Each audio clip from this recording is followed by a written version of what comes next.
Nerdy Sports Fan here, coming to you on this holiest of holies, February 13th, that's right, National Side Hoe Day. Alright, so, fantastic news for fans of really boring white guys at quarterback. The Denver Broncos have traded for Baltimore's great white lack of hype. They're back up to the running man. That's right, the average Joe, Jocko Flacco, former Super Bowl MVP, Joe Flacco.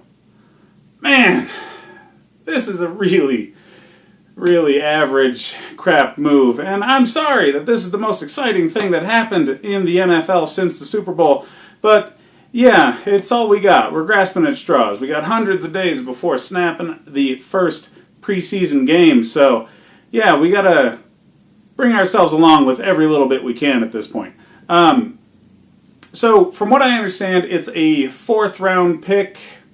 They can't really announce what they traded for Joe Flacco until, I believe, mid-March. But yeah, it's a nothing draft pick, which they picked up when they traded away Demaryius Thomas last season. So they're really not giving up any of their original assets.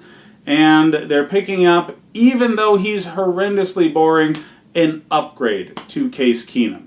Keenum was a flash in the pan, and they paid him, and they saw what happened when you pay a flash in the pan. He got him a mediocre season. They missed the playoffs for a second year in a row, and they're done with that nastiness. They want to win in Denver all the time. There's no such thing as a rebuild for them. That's an ownership philosophy that's been there for a very long time, and Elway takes it to heart. So he's given Case Keenum the boot. Chances are very, very slim that Keenum is going to remain as the backup quarterback.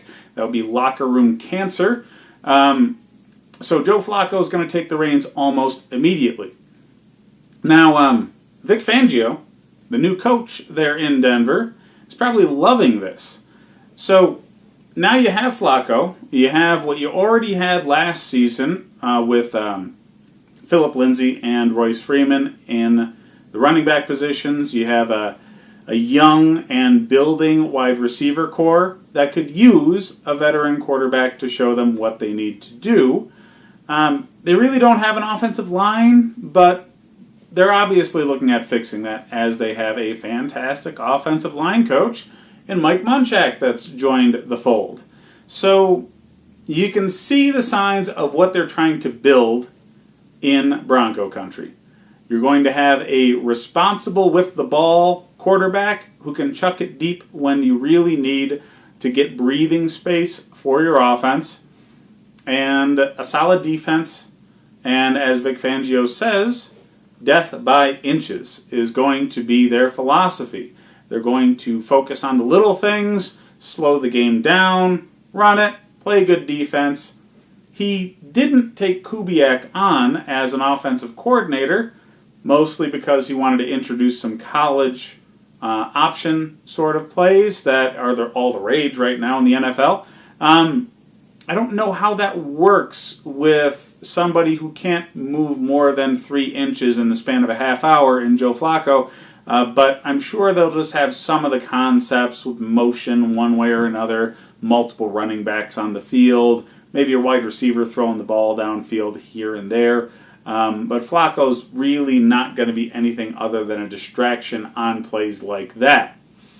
They may be trying to draft his replacement this year already in somebody like maybe a Kyler Murray. Probably not, because he's tiny and Elway wasn't, and Elway likes people like him. But they still might draft a quarterback this year, maybe in the second or third round, to give Flacco a little bit of breathing space. This is essentially a move saying, we don't like the top talent quarterbacks this year, and we're going for the 2020 draft class, which by all accounts is far superior. I don't really buy into that nonsense, considering that's what happened a few years ago. To people following the draft, you'll remember that the year that Patrick Mahomes and Deshaun Watson were drafted, well, It was called a weak class, and everybody said, hey, wait till next year when you got all those Josh Allen and Josh Rosen and all those guys. That's going to be so much better. Yeah. And then Mahomes and Watson both made the playoffs. So, this is a quarterback move for winning now with a quarterback that can't win anymore. That's why he's not with Baltimore. So, he lost his job to injury, but he really lost his job to his own incompetence. I don't think it's going to work. I think Broncos did enough to make it so they could sell tickets and jerseys, but not enough to actually win games. Sorry, Bronco fans, you got another year of mediocrity before you can get somebody decent warming up the bench for Flacco for another year before he's good again. This is what rebuilding is, and this is what the NFL is. You got a few years to suffer before you're going to be good again.